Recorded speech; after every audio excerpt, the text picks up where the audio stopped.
Assalamu Alaikum warahmatullahi wabarakatuh, and welcome back to another episode of Showcased by MCMN, where we get to know a little bit more about our Muslim local leaders. Today in the studio, we have Sister Yasmeen.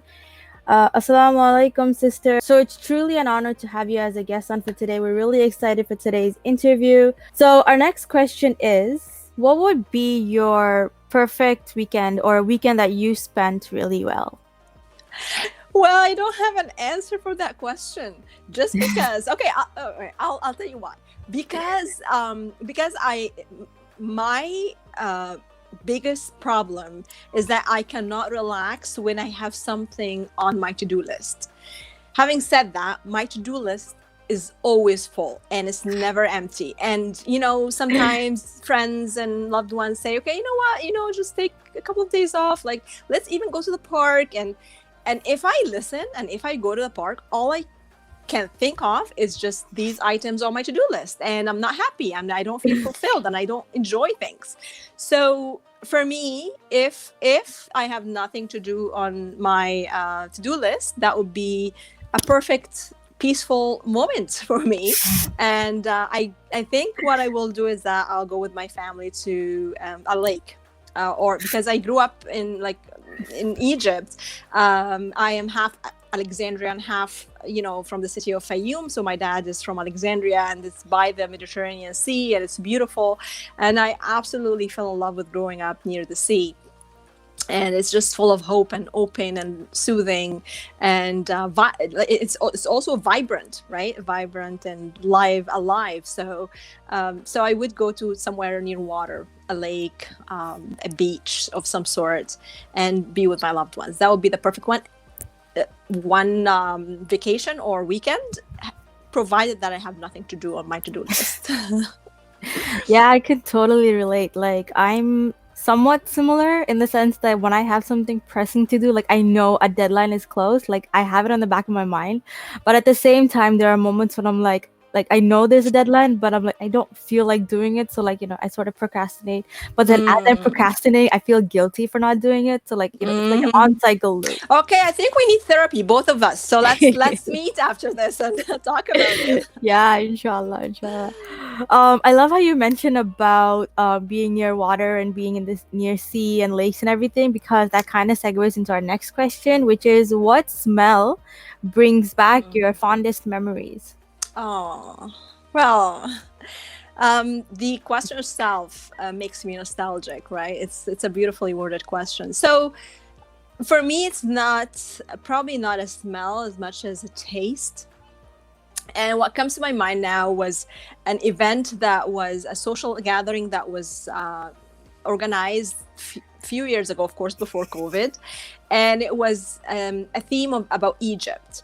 Of course, I grew up in Egypt, so I have so many great memories and so many first things that happened in Egypt.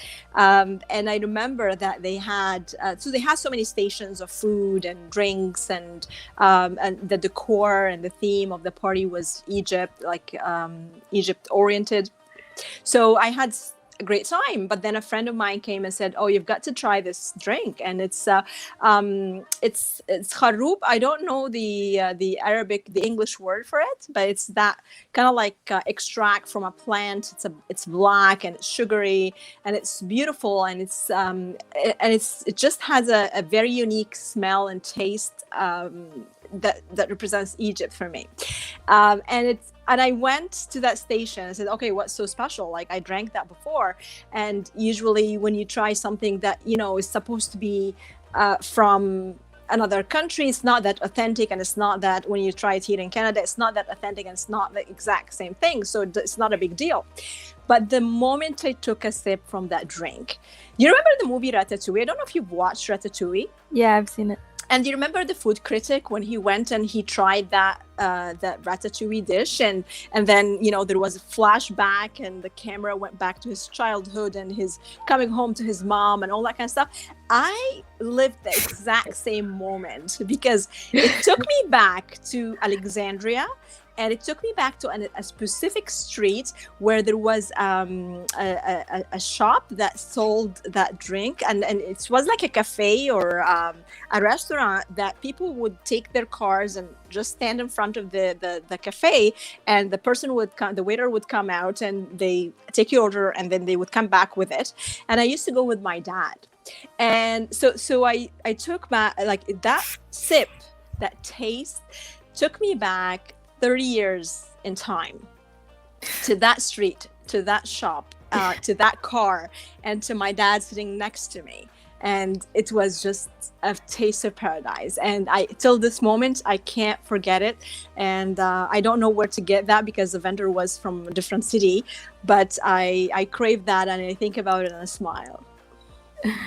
Wow, mashallah, such a beautiful memory, honestly, to have like a smell or even a taste that actually allows you to travel back in time.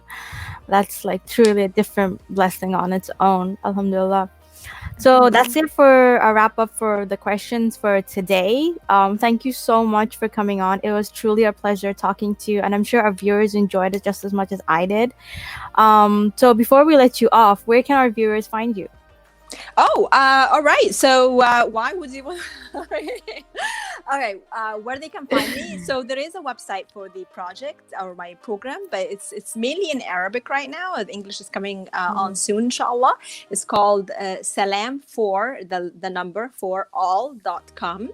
And also they can reach me via email if they want to. If you can bring it up on the screen or broadcast it later, it's Yasmeen.Youssef, so YASMEEN.Youssef, YOUSSEF at outlook.com. You can always email me, reach me, and I'll be very happy to hear from all of you. Lovely. Thank you so much. Thank All you. right. All right, so that's a wrap for today's episode. Thank you so much for watching. I hope you guys see you next time. But before we go, be sure to like, share, and subscribe to MCMN Media.